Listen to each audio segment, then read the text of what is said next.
to our channel! The House of Pier. My name is Pier. And I'm Jean-Raymond Pier.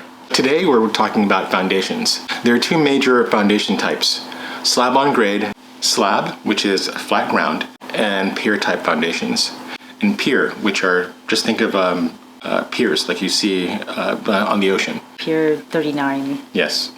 We actually went with pier type foundations because that's what our house already had. But why? Because we wanted to continue the foundations and we didn't want to destroy our current foundations to add on to our house. If we did that, there would be significant cost to remodeling our house.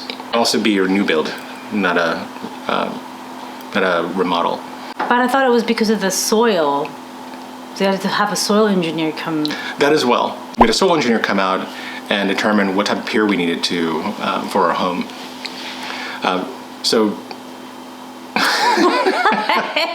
After we submitted the plans to the city contacted us and let us know that we needed a soil engineer.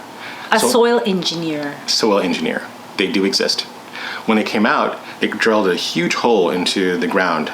I believe it was probably up to 15, maybe 20 feet. Really? They go that deep? Yes. For testing? For testing. So they're looking for soil reactivity and what types of soils are there. What did they use to go that deep? A drill. A big drill. Well, were we home when it was going on? I don't think so. I think we left. Or we went to the house, and found out that they drilled 3 foot wide, 15 foot long, 15 to 20 foot long foundations in our house. Deep, 20 feet. So if Holes. you have any cats or any animals like raccoons, I just hope they don't fall down there, because I will call wildlife services and have them pick them up. Or I call the fire department if it's a cat or dog. Right now there are rebar that's actually in the hole. But those pets can fall in there. That's true, but there's not a lot of pets back there right now. Okay. And I was actually more concerned one of us falling into the hole and we wouldn't actually been able to get out. I'm very clumsy. Right. Thinking about all the concrete and the rebar that's going to go into it, that made me feel a lot more secure about how the house is going to remain stable during any earthquakes that happen. I feel much better about what the house is going to do during an earthquake. But we do get a lot of earthquakes, but they're just baby ones, less than 5. And I hope we continue to get baby ones less than 5. With a slab on foundation or slab on ground foundation, it's very straight and flat. So you're not going to get any deviations in the house in the height from one corner to another corner. The only issue with the pier type is that you might actually have different heights in different parts of the house. Typically, you would actually make sure that the floor is leveled, and people would do that. The original foundation of our home are piers. We don't know, do you know how the length of it is? No, that information is not there, but I do know back in the day, they built houses to last.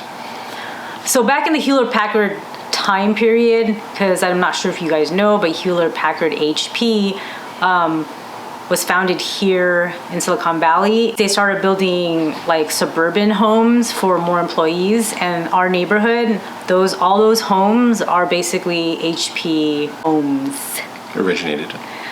So that's just a little history of like our neighborhood. So this is the heart and soul of Silicon Valley, people. Actually, this is San Jose and Santa Clara Valley literally is Silicon Valley. We had a meeting with our contractors at like 12:30 to go on site. At the construction site. Yeah, and just to see what they're doing, because honestly, it's pretty cool, because they put that, whatever the border thing, they put more foundation, but they put those forms in. So now we see like the layout of our house. Part of our foundation was lower than the rest, about 1.5 inches. Everything you see here is the original house. Starting at this line was an old addition. We went to the back of the home and found out the back of the home was, the back right corner of the house was 1.5 inches lower than the front part of the house.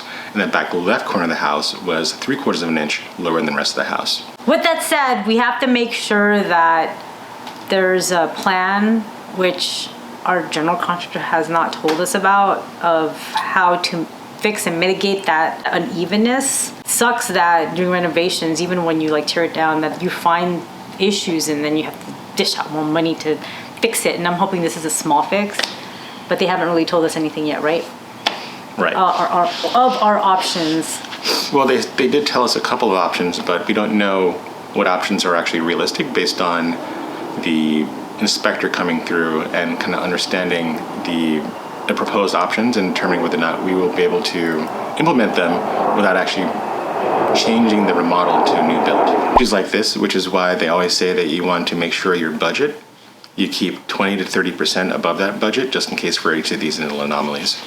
Always know that during any remodel, there's going to be issues. You can never know what it is, so you might as well prepare for it monetarily. Plus, this peppermint reminded me that I gotta figure out where to put, because we're gonna build a catio in the back, and I want to figure out where to put like holes in the wall, like Easy access. easy access. So we can also leave the litter outside, because building a catio at my mom's house, oh my God, with the litter outside, it's so much better.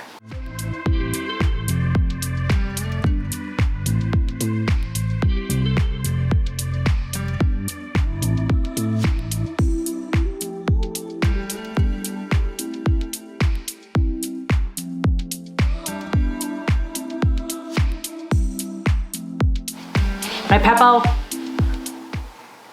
If you're in the beginning stages of remodeling and your plans are in the process of being reviewed, be ahead of the game, get your soil engineer.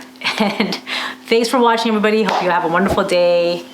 Like, subscribe, And ring that bell. have a wonderful day, and talk to you soon. Bye. Bye.